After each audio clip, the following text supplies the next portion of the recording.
Working 9 to 5, what a way to make a living, barely getting by. It's all Working hard in the kitchen, the stationery stockroom, the office. It may not be obvious at first glance, but all these people have something in common. They're all blind or partially sighted. And unlike most visually impaired people, they not only have jobs, but with the help of the innovative Visage project, they're even running their own businesses. folks like me on the job from 9 to 5. Working 9 to 5, what a way to make a living.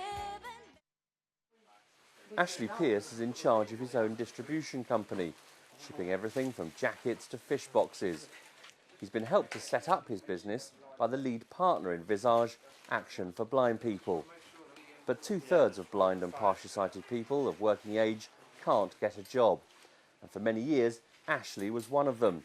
All his applications ended in rejection from employers. They didn't want to know.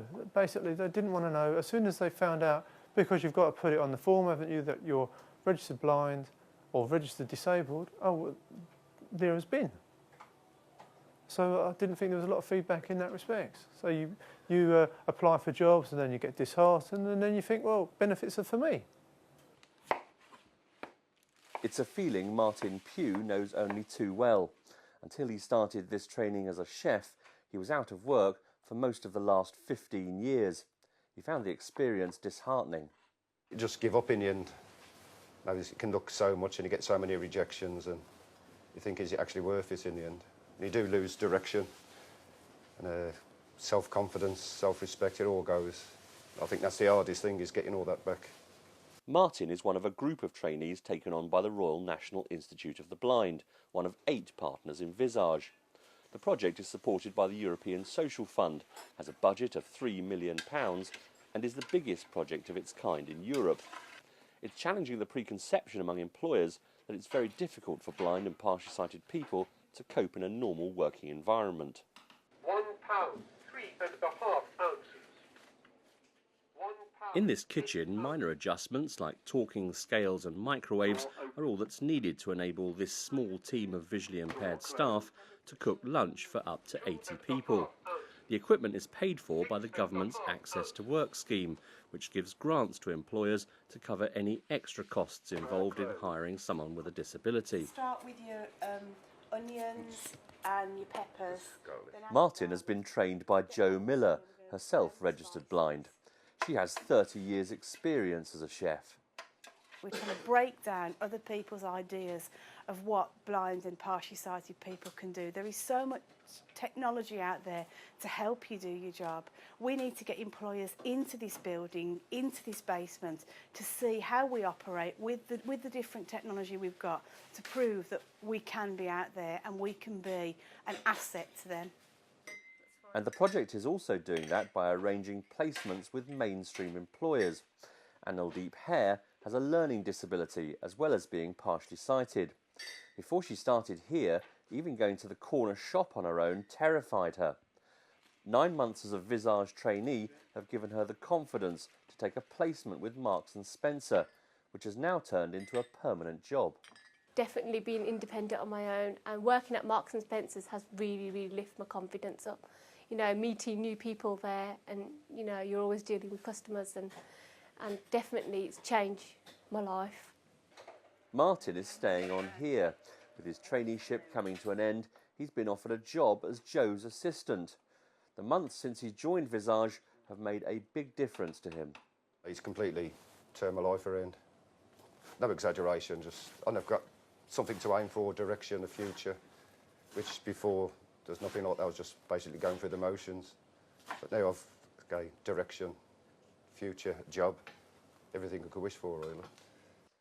But these successes contrast dramatically with the position of most blind and partially sighted people, who are even less likely to have a job than other disabled people. Action for Blind People is the lead partner in Visage.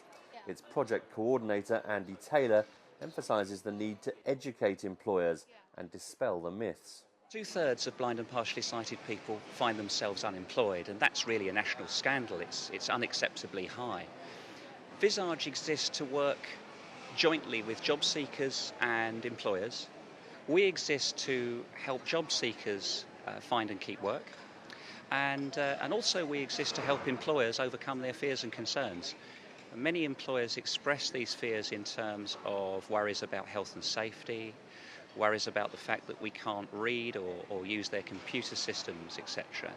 And Visage really exists to overcome those fears and concerns and to educate employers that actually taking on a blind or partially sighted person is really no more difficult than employing anyone else. Michael Barber is another of the job seekers Visage has helped.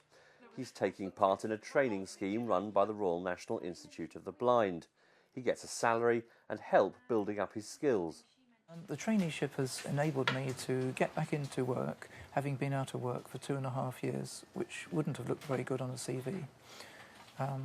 It's given me security for this time, and I've had extra training.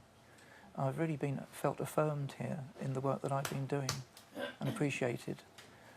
So it's been good in every way, really. The RNIB hopes that their model will be picked up by bigger employers who haven't recruited blind and partially sighted people up till now. The RNIB's Disability Employment Officer, Kudirat Adenyi, says she hopes it will gradually change employers' thinking and tackle the prejudices that can exist. A lot of it is fear of the unknown, lack of knowledge, lack of awareness, and sometimes not even having a knowledge of the skills that blind and partially sighted people do possess. It seems to me that employers see the disability first before they actually see the person.